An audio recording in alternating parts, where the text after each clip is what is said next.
A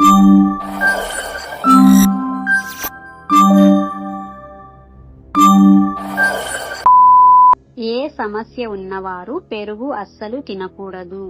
option A sugar, option B kidney సమస్యలు, option C ఒత్తిడి, option D cancer. Your time start now.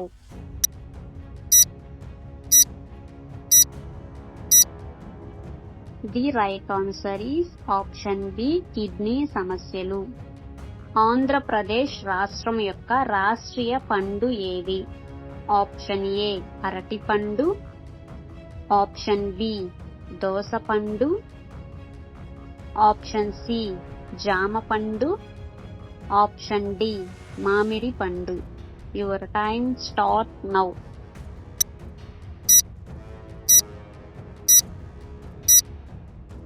The right answer is option D మామిడి పండు. మన దేశంలో ఏ ప్రాంతాన్ని చికెన్ నెక్కుగా పిలుస్తారు? Option A Darjeeling, option B Rameswaram, option C Siliguri, option D Jalpaiguri. Your time start now.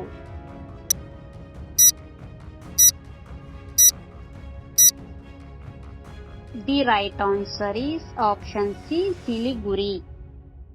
భారతదేశపు జాతీయ వంటకం ఏది?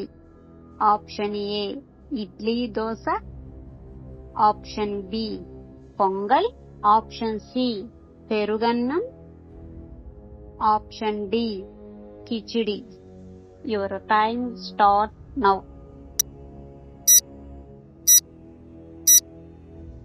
The right answer is option D khichdi.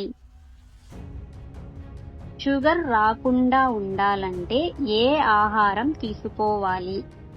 Option A జొన్నలు, ఆప్షన్ బి బఠానీ, ఆప్షన్ సి పల్లీలు, ఆప్షన్ డి మొక్కజొన్న.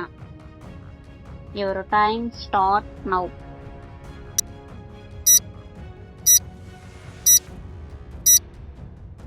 The right answer is option D మొక్కజొన్న. నానబెట్టిన బాదం పప్పు తొక్కు తీయకుండా తింటే ఏమవుతుంది? ఆప్షన్ ఏ జీర్ణ సమస్యలు వస్తాయి, ఆప్షన్ బి క్యాన్సర్ వస్తుంది, ఆప్షన్ సి గొంతు నొప్పి వస్తుంది, ఆప్షన్ డి 5 అన్ని. Your time start now.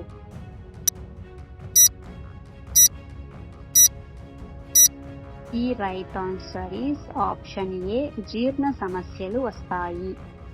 బాదం పప్పును నానబెట్టిన తర్వాత దానిపైన పీల్ అనేది తీసేసి మనం బాదం పప్పులు అనేది తీసుకోవాలి. ఒకవేళ బాదం పప్పు నానబెట్టిన తర్వాత తొక్కు తీయకుండా అలానే తింటే మనకు కొన్ని సమస్యలు వస్తాయి. పెద్ద పెద్ద సమస్యలు అయితే రావు, కానీ చిన్న సమస్యలు అయితే వస్తాయి. అదేంటంటే జీర్ణ సమస్యలు అనేది వస్తుంది. బాదం పప్పు తొక్కలో ఫైబర్ ఎక్కువగా ఉంటుంది. ఇది కొందరికి జీర్ణ సమస్యలు కలిగించవచ్చు. అలాగే కొంచెం గ్యాస్ లేదా కడుపుబ్బరం వంటి సమస్యలు కూడా వస్తాయి. అలాగే పేగు సంబంధిత సమస్యలు కూడా ఎదురవ్వచ్చు. దాంట్లో అలాగే పోషక విలువలు చూడండి. తొక్కలో పుష్కలంగా ఫైబర్, విటమిన్లు మరియు ఇతర పోషకాలు కూడా ఉంటాయి. ఇవి ఆరోగ్యానికి మంచివే. తొక్క తీయకుండా తింటే కొంతమందికి పుష్కలమైన పోషకాలు కూడా తీసుకోవచ్చు. అలాగే ఆక్సాలేట్స్ అనేవి కూడా ఉంటాయి ఈ తొక్కలో. బాదం పప్పు తొక్కలో ఇవి ఖచ్చితంగా ఉంటాయి. ఇవి ఉన్నాయని కూడా పరిశోధనలు కూడా చాలానే చెప్తున్నాయి. ఎక్కువగా తీసుకుంటే కొందరికి కిడ్నీ స్టోన్స్ నొప్పి కూడా వస్తుంది. గుర్తుపెట్టుకోండి, బాదం పప్పు మనం నానబెట్టిన తర్వాత దాన్ని తొక్కు తీసేసి తినడమే ఉత్తమమైన పని. కిడ్నీ స్టోన్స్ కూడా వచ్చే అవకాశాలు ఉన్నాయని పరిశోధనలో తెలుపుతున్నారు. తర్వాత ఇందులో యాంటీ న్యూట్రియంట్స్ అంటే తొక్కలో యాంటీ న్యూట్రియంట్స్ కూడా ఉంటాయి. ఇవి మన శరీరానికి పోషకాలను గ్రహించడం కూడా తగ్గిస్తాయి. అంటే ఒకవేళ మనం ఫర్ ఎగ్జాంపుల్ మనం పాలు తాగామనుకోండి, ఆ పాలలో కాల్షియం అనేది ఉంటుంది. దాని ద్వారా శరీరం పేగుల ద్వారా ఆ కాల్షియాన్ని తీసుకొని హార్న్పియాకి అందిస్తుంది. అలానే మనం తిన్న ఆహారం కూడా శరీరానికి అవసరమైన పోషకాలు తీసుకొని మన శరీరానికి సంబంధించిన వాటిని గ్రహించడం జరుగుతుంది. అలా యాంటీ న్యూట్రిషన్స్ కూడా మన శరీరానికి ఏదైతే మంచిగా ఉంటుందో దాన్ని తీసుకోవడం తగ్గించేస్తుందంట యాంటీ న్యూట్రియంట్స్. సో ఇది తొక్కు తీసి తినడమే మంచిదని తెలుస్తుంది. అలాగే అలర్జీ సమస్యలు కూడా వచ్చే అవకాశాలు ఉన్నాయి. తొక్కు తీయకుండా మనం బాదమని తింటే అలర్జీ కూడా వచ్చే అవకాశం ఉంది. ఇంకొకటి ఏంటి అంటే బాదం పప్పు మనం నీళ్ళలో నానబెట్టిన తర్వాత ఖచ్చితంగా తొక్కు తీసే తినాలి. కిడ్నీ సమస్యనే కాదు. రీసెంట్ గా ఇంకో సర్వేస్ లో పరిశోధన తేలింది ఏంటంటే బాదం పప్పు గాని, వేరుశనగ పప్పు గాని, అలాగే వాల్నట్స్ కానీ ఏవైనా నట్స్ మనం నానబెట్టినప్పుడు దానిపైన ఉన్న తొక్కు తీసేసి తింటే చాలా మంచిది. ఎందుకంటే ఆ తొక్కులో నానబెట్టిన తర్వాత క్యాన్సర్ కారకమైన లక్షణాలు కలిగి ఉన్న వ్యర్థ పదార్థాలు ఉంటాయి.